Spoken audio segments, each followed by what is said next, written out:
24। धनबाद गया रेल पुल अंडरपास बहुत जल्द ही निर्माण प्रक्रिया में जुटेंगे। उपायुक्त ने कहा, टेंडर प्रक्रिया कार्य कर शुरू कराया जाएगा निर्माण। धनबाद गया पुल अंडरपास के निर्माण कार्य में हो रही देरी को लेकर जिला प्रशासन ने स्थिति स्पष्ट किया है। उपायुक्त ने कहा है कि जल्द ही अंडरपास का निर्माण कार्य शुरू किया जाएगा। उन्होंने बताया कि टेंडर प्रक्रिया पूरी हो चुकी है और जो भी अड़चनें थीं उन्हें सुलझा लिया गया है। जल्द ही निर्माण का जिला प्रशासन ने आश्वस्त किया है। गया पुल अंडरपास का निर्माण कार्य शुरू किया जाएगा, जिससे लोगों को जाम की समस्या से निजात मिलेगी। साथ ही धनबाद उपायुक्त आदित्य रंजन ने कहा कि गया पुल अंडरपास के निर्माण को लेकर लंबे समय से चर्चा हो रही थी।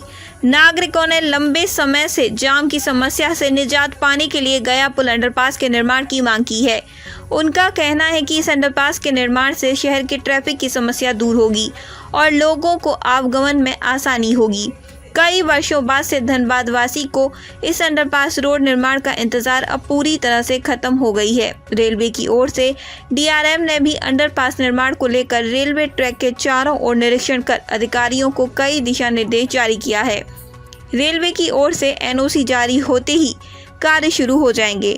उपायुक्त आदित्य रंजन ने कहा कि जिला प्रशासन की ओर से टेंडर प्रक्रिया और एजेंसी लगभग तैयार है, क्योंकि यह कार्य आसान नहीं है, तकनीकी कार्य है, थोड़ी विलंबता हो रही है। रेलवे को डीपीआर दिया गया है, रेलवे अधिकारी की ओर से ऊपर भेजा गया है। शायद बहुत जल्द ही अंडरपास सड़क का निर्माण प्रक्रिया प्रारंभ हो जाएंगे।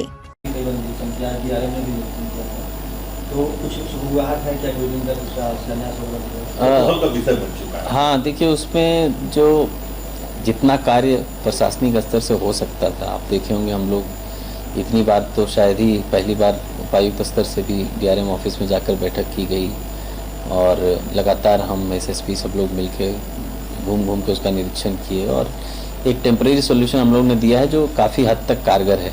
मैं 100% उसको नहीं कहूँगा क्योंकि वो टेम्परेरी ही है, बट लेकिन काफ़ी हद तक कारगर है। वो जो 4 घंटे 5 घंटे की जाम थी वो तो अब नहीं लग रहा है।